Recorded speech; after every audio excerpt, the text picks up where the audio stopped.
एक वृद्ध मुसलमान मछुआरा रोज सवेरे उठकर नदी किनारे जाता और मेहनत से अपने परिवार का पेट पालता था। वह हर दिन सुबह नदी के किनारे जाता और 4 बार जाल डालता था। उसने आज भी नदी में जाल डाला और भारीपन महसूस होते ही उत्साहित हो गया। जाल भारी था। उसे लगा आज कोई बड़ी मछली हाथ लगी है। जाल निकाला तो उसमें एक मरा गधा फंसा था और जाल भी जगह जगह फट गया था।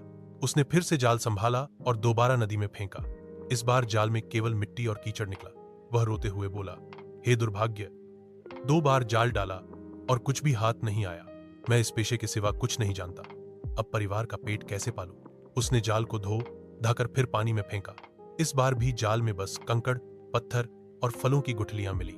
यह देख वह रोने लगा और गुदा से विनती करने लगा, हे प्रभु, मैंने 3 बार जाल डाला, अब अंतिम बार तेरी दया की आस है। यह कहकर उसने चौथी बार जाल फेंका। जाल भारी लगा तो उसने सोचा, इस बार जरूर मछलियां फंसी हैं। जाल में एक पीतल की गागर निकली जिसका मुंह शीशे के ढक्कन से बंद था। उसने सोचा, गागर खाली भी हुई तो इसे बेचकर दिन तो कट ही जाएगा। उसने गागर को उलट पलट कर देखा, लेकिन उसमें से कोई शब्द नहीं निकला। वह चाकू लाया और बहुत देर तक मेहनत कर गागर का मुंह खोला। उसने गागर में झांका, लेकिन उसे कुछ दिखाई नहीं दिया। अचानक गागर से धुआं निकलकर नदी के ऊपर आकाश में फैलने लगा। कुछ ही देर में धुआं सिमटकर एक भीषण दैत्य का आकार ले बैठा। दैत्य ने हाथ जोड़कर कहा, ऐ सुलेमान, मेरा अपराध क्षमा कीजिए। मछुआरे ने कहा, अरे भूत, सुलेमान को मरे 1800 साल हो गए। तू कौन है? दैत्य ने घृणा से कहा, तू मुझे भूत कहता है? तू बड़ा बदतमीज है। मछुआरा बिगड़कर बोला, अगर भूत नहीं तो तुझे गधा कहूं? दैत्य गरजकर बोला, तेरी मौत अब निकट है, बकबक बंद कर। मछुआरा घबराकर बोला, मैंने ही तुझे गागर से आजाद किया, फिर मेरी हत्या क्यों? दैत्य बोला, तेरी जान नहीं बचेगी। हाँ, तू अपनी मौत का तरीका खुद चुन सकता है। मछुआरे ने कहा, तेरे हृदय में तनिक भी न्याय नहीं है। मैंने तेरा क्या बिगाड़ा? दैत्य बोला, अकारण नहीं, सुन क्यों तुझे मारूंगा। मैं उन दैत्यों में से हूं जो हजरत सुलेमान की आज्ञा नहीं मानते थे। सुलेमान ने अपने मंत्री आसिफ बिन वरहिया को मुझे पकड़ने का आदेश दिया। मंत्री ने मुझे पकड़कर सुलेमान के सामने पेश किया। सुलेमान ने कहा, मुसलमान बन और मेरी आज्ञा मान।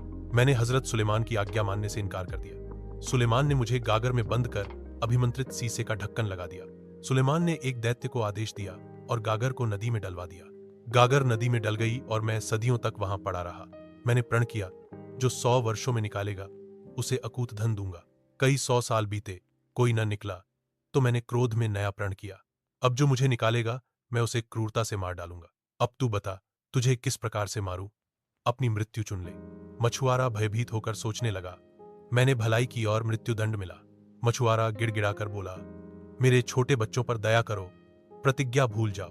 क्या तुमने नहीं सुना, जो दूसरों के अपराध क्षमा करता है उसे ईश्वर भी क्षमा करता है। दैत्य ने कहा, यह बातें रहने दे, तुझे हर हाल में मारूंगा। दैत्य गरजकर बोला, बता, किस प्रकार मरना चाहता है? मछुआरा भयभीत हुआ, स्त्री पुत्रों को याद कर दुखी हुआ।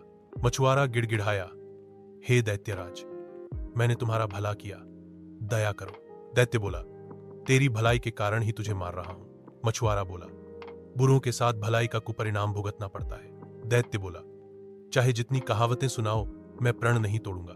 मछुआरे ने अंत में अपनी रक्षा का उपाय सोचा। मछुआरा बोला, यदि उदा की इच्छा है तो मैं मृत्यु स्वीकार करता हूं। मछुआरा बोला, सुलेमान की सौगंध देकर कहता हूं, एक प्रश्न का उत्तर दो। दैत्य कांप उठा और बोला, पूछ, मैं तेरे प्रश्न का उत्तर दूंगा। मछुआरा बोला, तू इतना बड़ा होकर गागर में कैसे समा गया? तू झूठ बोलता है। दैत्य बोला, मैं सुलेमान के पवित्र नाम की सौगंध खाकर कहता हूं कि वही गागर थी। मछुआरा बोला, तेरी सौगंध पर भी मुझे विश्वास नहीं आता।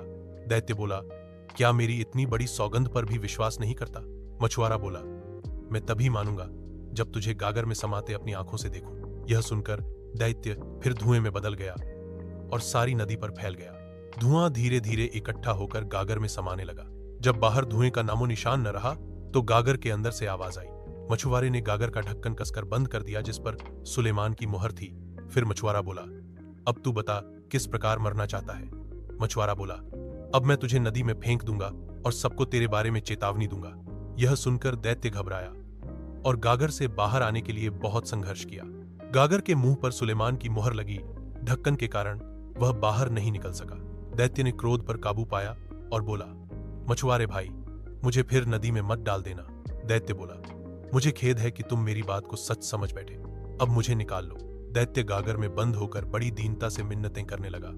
खुदा के लिए मुझे नदी में मत डालो, मछुआरा हंसते हुए बोला।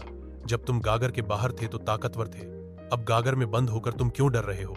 दैत्य ने अनुनय करते हुए कहा, अगर तुम मुझे छोड़ दोगे तो मैं तुम्हारे साथ बड़ा उपकार करूंगा।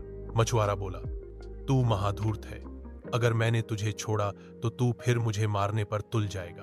और यह कहते हुए मछुआरे ने गागर नदी में डाल दी और वहां से हंसता हुआ चला गया। अगर आपको ये कहानी पसंद आई हो तो लाइक करें, अपने दोस्तों के साथ शेयर करें और ऐसी और भी कहानियां सुनने के लिए चैनल को सब्सक्राइब करना न भूलें। बेल आइकन दबाएं ताकि आप कोई नई कहानी मिस न करें।